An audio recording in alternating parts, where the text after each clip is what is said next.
Welcome back, Eric, Arnold, in the secondary studio, not in the sports barn.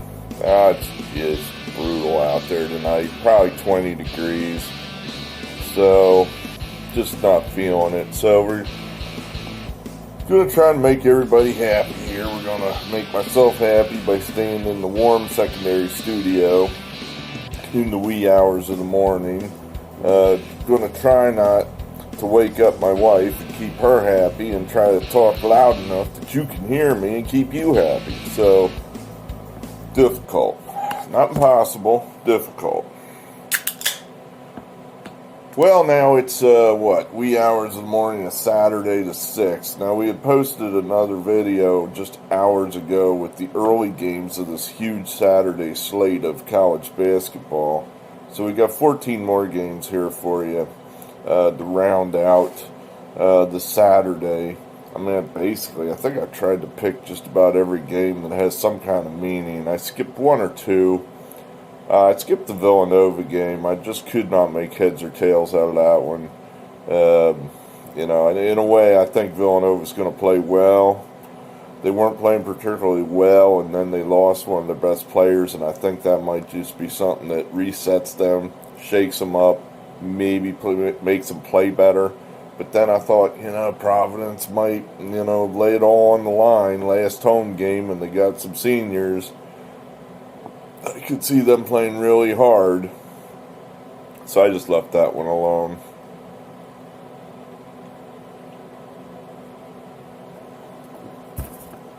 But let's go ahead here. Let's see. There's a couple games that are out of chronological order. I saw some of these, mid-major tournament games that looked interesting to me, so I threw them in there. Here we got the American East semifinals. That's UMass Lowell versus Baltimore County. I remember Baltimore County, they're the ones that finally, climbed Mount Everest. They're the ones that knocked off number 1 seed Virginia a few years ago as a 16 seed. And that coach is still there, so that's kind of why we're on Baltimore County here. That coach is, he's a proven winner in March, and, he's at home. 6 points, not that much. We're just going to go with the chalk here and go with Baltimore County. Then we're going to try to, be the contrarian. I knew this was coming. When it's cold outside, guess who doesn't want to be outside either? The cat. So, he's been all over the place, and I'm sure he's going to make another appearance in the video at least once, maybe twice. But, we'll do the best we can. And he just freaking jumped on my keyboard, bastard. There. Alright, where were we? We're going to try to hit the contrarian play here with Hartford versus Vermont. Vermont is that's the American East team everybody knows. Vermont usually wins it, usually ends up in the tournament. They're at home, 9.5 point favorites. I think that's too much. Hartford has a pretty good coach too, just like Vermont does. And I really kind of think that you're getting value here with the 9.5. Vermont has a habit of keeping these teams close and in it. They don't really blow people out. They generally win, but they don't blow people out. That's my observation. So we'll take Hartford there. Then we're into the Missouri Valley tournament. These are the semifinals in the Missouri Valley, where you're going to have Missouri State versus Drake, and then in the other game, that's Indiana State and Loyola. Now this is interesting, that where Missouri State advanced by forfeit. Northern Iowa was forced to forfeit, and the Missouri Valley Conference is laying it off on the government of St. Louis, basically saying that we followed all our conference COVID protocols. Northern Iowa followed all the conference protocols, which are the same as the CDC protocols, etc., etc. And we didn't realize that the city of St. Louis had some over-the-top ridiculous protocols. We were unaware of that. We didn't meet the ridiculous over-the-top protocols that St. Louis has. So now we gotta, we can't play because, some kid probably, was talking on the phone to somebody who had COVID, and that, is against the St. Louis protocols. So, now they have to forfeit. I mean, if they went ahead and played, then, St. Louis would just send the cops in and shut down the whole tournament. So that's where you're at there. I mean, let that be a lesson to you, Missouri Valley. I would move the tournament next year. I wouldn't do business with the city of St. Louis anymore. That's what I would do. So Missouri State gets an automatic win over Northern Iowa. Unfortunately for them, their season over, probably. And then you got Drake is like right on the line, according to ESPN's bracketology. They're just out. Frankly, I think they're more than just out. I think they're way out because their best player's out, gone, hurt, won't play again. Roman Penn, he's out for the year. So, and that happened 2 weeks ago. Drake is, they've won 3 out of 4 since he got hurt. But, and this number there, 4, I made that up. I took that off of Ken Pomeroy's website. The actual number wasn't up yet, so I don't know what the number is. I would just take Drake no matter what. If unless it's like something stupid like -10, which I'm sure it won't be. But I just kind of think that, Drake just needs this game if to have any chance at all of making the tournament. Really, I think it's a lost cause for them, even if they win. They're then probably going to get beat by Loyola, and that'll be enough. The tournament committee will go, well, gee, Drake is 25-4, but they lost their best player. I guess we got to put in a 500 Duke instead. That's what'll happen. We all know it. So, but, I think Drake will go through the motions. I think they'll at least, I hope, make the committee think of, if they lose to Missouri State, it's easy. Then you just kick them out. But, I'd like to see, this is what I'm basically hoping, betting and hoping at the same time. I hope Drake wins and covers. That's what I want to happen. I think it'll happen. Why not? Oh, Ohio State, Illinois. Okay, now we'll get to the real stuff. I don't know. I mean, I guess there's a school of thought here that Ohio State can't possibly lose 4 in a row. They got, in the game of the year, they lost to Michigan, where I thought Ohio State played well. Lost. And then they were beat up at Michigan State, a game that could have gone either way. They didn't get that. Then they were deflated, got run over by Iowa. Now where are they? I think it would be a lot easier if they were playing a tomato can here, kind of get the confidence back. But instead, here comes another incredibly good team. And this, Illinois is going to be interested because Ohio State's already beaten them out at Champaign earlier this year. I don't know. An interested Illinois, and they're just playing well right now, Illinois is. I think they're playing better than Ohio State. Maybe if we had 20,000 screaming fans in the stands, it might be different, but we won't, So I'm going to go ahead and say Illinois here. Hell, I'm even getting 2 points. I think that's a gift. So we'll take Illinois. And a West Coast game, USC UCLA, big game. Oregon is pretty much. No, I shouldn't say that. Oregon, and I don't think I picked that game. Maybe that's Sunday. Maybe I missed that one. Oregon's going to beat Oregon State yet. I think that game's Sunday. I didn't see that on the slate. I might have missed it. But If Oregon loses, USC is still alive, I think.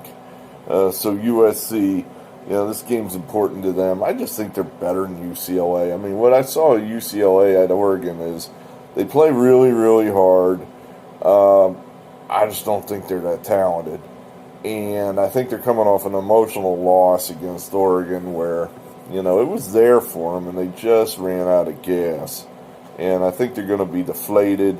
USC, they just romped over Stanford. They're happy. They're feeling good. That game did not tax them at all.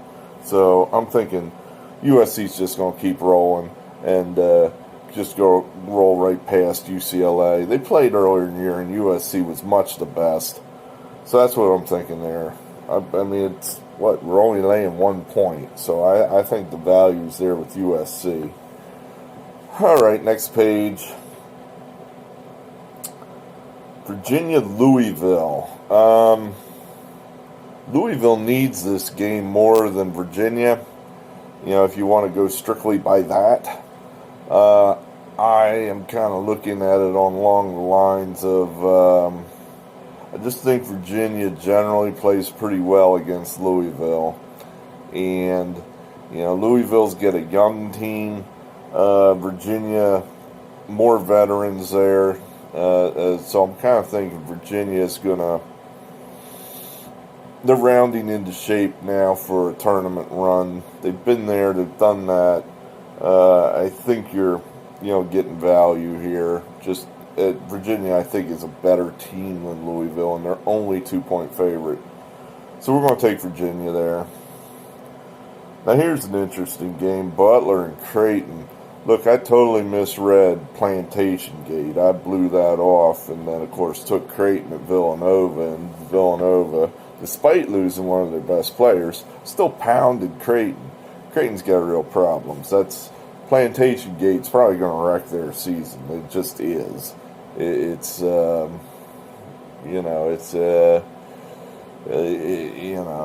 I guess there's a chance, if you were looking to make the case for Creighton, that it'll be, what was the name of that movie?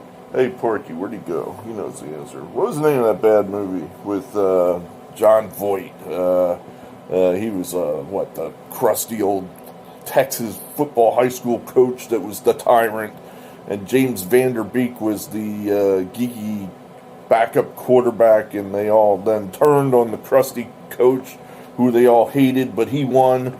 But they hated him anyway, so Billy Bob and the rest, was it Varsity Blues, I think it was called. So it could be a Varsity Blues type situation there where, they got rid of the evil winning coach, and now they're all going to, pull together and become this great winning machine, and I don't think that's going to happen at all. So I think they probably have a divided locker room, and well, the other part of this, and probably the most important part of this, is Butler's actually playing pretty well. And they're getting 13.5 points. So, this game really doesn't mean anything for Creighton. It's just, marking time. They're solidly into the tournament. But Butler's playing pretty well. So, I think you're getting a gift here at 13.5 points. We'll go ahead and try to hit the contrarian play with Butler. Oh, Duke, Carolina. Oh, joy. You got me there. I just do not enjoy Duke and North Carolina games. I don't like either team. It's like watching Iran fight Iraq. You just don't care who wins. So, in this case, I think we took Duke just because it seems like each team plays better on the other team's court. And Duke probably needs this game just a little more than North Carolina does. Duke is playing pretty well. Even the games they're losing are just that close. I mean, they've lost 2 games in overtime. Otherwise, they'd have a 6-game winning streak right now. North Carolina, they'll put up a real good game, like beating Florida State, but then they'll lose to freaking Marquette. They'll blow out Louisville, and then they lose to Syracuse. So I'm going to just go ahead with the consistent team Duke. If North Carolina plays their A game, they'll probably win. But I'm pretty sure I'm going to get a solid B effort out of Duke. And I don't know what I'm going to get out of North Carolina, so we'll take Duke. Okay, A10 tournament, the A10 semifinals. St. Louis, St. Bonaventure. I just like this St. Bonaventure team. They've been together now. This is basically the third year this core group of guys has been together. They're all juniors, and I just kind of have a feeling this team's better than. It's been an odd year for these guys. It's been an odd year for everybody, but I just think they're a little better than St. Louis. I probably had more rationale than that, but I stopped taking notes because the night got away from me, so we're just taking St. Bonnie there. Alright, what else? Okay, well, here's another big game, I guess, if, bubble-wise. You got Seton Hall. They're right on the edge. Could go either way. And then you got St. John's. They're probably out. Despite, having a winning record in the Big East. I don't know what their conference record was, but they're have a winning record. 15-10, I think they were. Here's where I'm at with this. Seton Hall isn't playing well. They've dropped a number of games that could have put them into the tournament. I forget all the teams they've lost to, and some of them were pretty unimpressive. But then, here's St. John's. And St. John's, for pretty much as long as memory goes back, every time they have a chance to put themselves on the map, they fail. They fall. They can't get it done. This is another game where St. John's has a chance to possibly put themselves on the map. But if they win this game, they're not in the tournament. But they could possibly win a couple games in the Big East tournament, and then they would be right there. Not only that, they would position themselves pretty well for next year to build on this year. So I think this is one of those games where, St. John's has got a chance now to make themselves relevant. So we're just going to go with what always happens. They lose. And Seton Hall will get the game they need and get just that much closer to putting themselves into the tournament. So we'll take Seton Hall and lay the point there. All right. 4 more games here. This is the Ohio Valley Championship. So I guess tonight, Morehead State and Belmont both advanced. So we'll have the championship. Again, that number, I don't know what the numbers is. I took that number off of Ken Pomeroy's site and added 1 to it. That's my best guess of what the number is going to be, is Belmont by 5. We're just going to go with the chalk. Let's do what we always do. Go with the chalk. Go with the crowd. Go with the public square pick. Belmont, that's a team that's been there in the tournament a number of times. I think that's a organization. Even the coach, he's made the tournament with other team. I think Lipscomb used to coach, and he made the tournament with them, I do believe. So we're just going to say they got the experience, and they'll.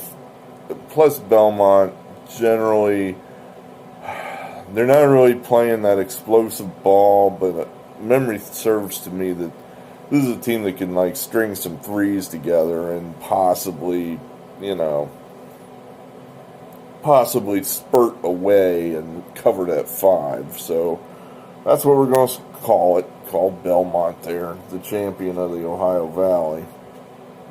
Okay, another bubble game here. Big East, Xavier and Marquette. I got lost in a rabbit hole in this game. This game took me like an hour to, I think I went back and forth on this 3 times. I got to see what we finally came down with. Oh, we came down with Marquette. Now, why did we come down with Marquette? Uh, I guess basically I just tried to eyeball it, and I just kind of think, all right, I just think Marquette's better. That they're, they're feeling good. They beat North Carolina, so I'm kind of thinking the top end of Marquette, if they play, their A game, they're going to defeat Xavier. And I think there's a decent chance they will play pretty well. Xavier, they've been nothing special lately, nothing special. So, just kind of, I can't remember what else we had there. It's, All right, what else we got? A10, other semifinal, Davidson versus VCU. I really wanted to play Virginia Commonwealth here, but you know what? I'm impressed by Davidson's big blowout, and now you come back less than 24 hours later after you just torched a team by over 30 points. They blew out George Mason tonight. So, I'm kind of thinking Davidson might just be clicking right now. They might just be clicking. And, maybe VCU just not able to handle them.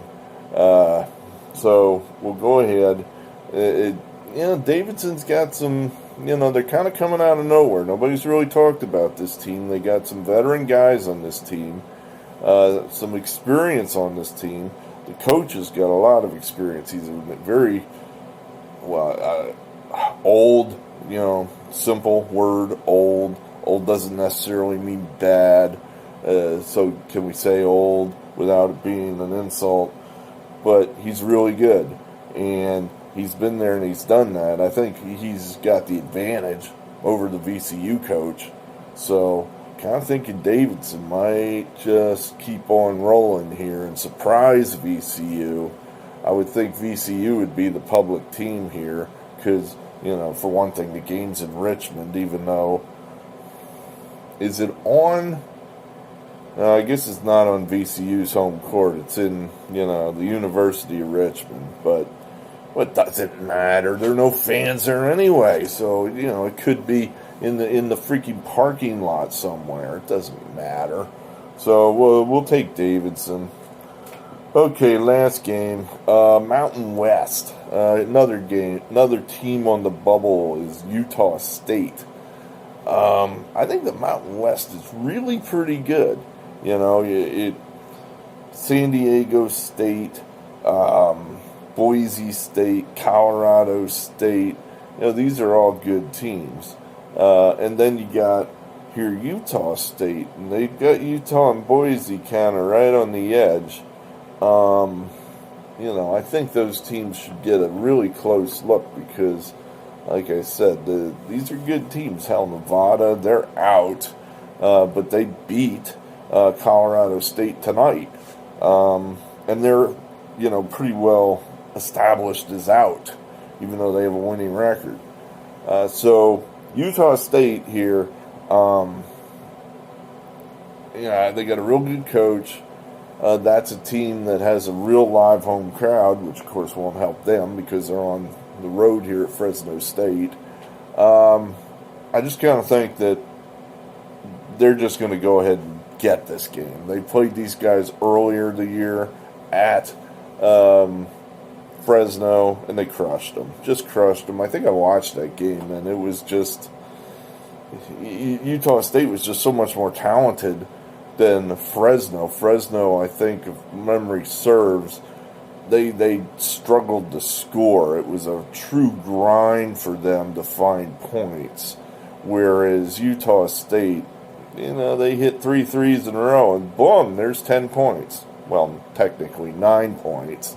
I like round numbers, so we'll say 10 points. We'll say one of the shots was a foul. So 4 plus 3 and 3, that's 10 points. But they could just pull away. Just pull away, and that's what we're kind of thinking here. Utah State is going to go out there. They know they need a big win. They need to enhance the resume going into the Mountain West tournament. We'll go ahead and say Utah State here lay the 9. There you have that. Okay, what else is going on? So there you got 2 videos in less than 24 hours. 26 total picks. I'm hoping to get like something, let's say 15. That would make me happy. Hell, fuck, 13 would make me happy. Honestly, we're our record isn't great, but we don't give up. No giving up here in the secondary studio. So we'll keep going. Hey, good. Thanks for being here. Thanks for taking the time. I apologize. The sound sucked on the previous video. We're hoping the sound will be better on this video. Hit the like button if it doesn't bother you to do that. Or if you're new and you figure, I kind of just like to hear that this guy says, he hits the subscribe button. That won't hurt you, I don't think. I honestly don't know what happens. Alright, enough. Let's have some fun tomorrow. Let's watch some college basketball. Signing off. Good evening. Eric Arnold out.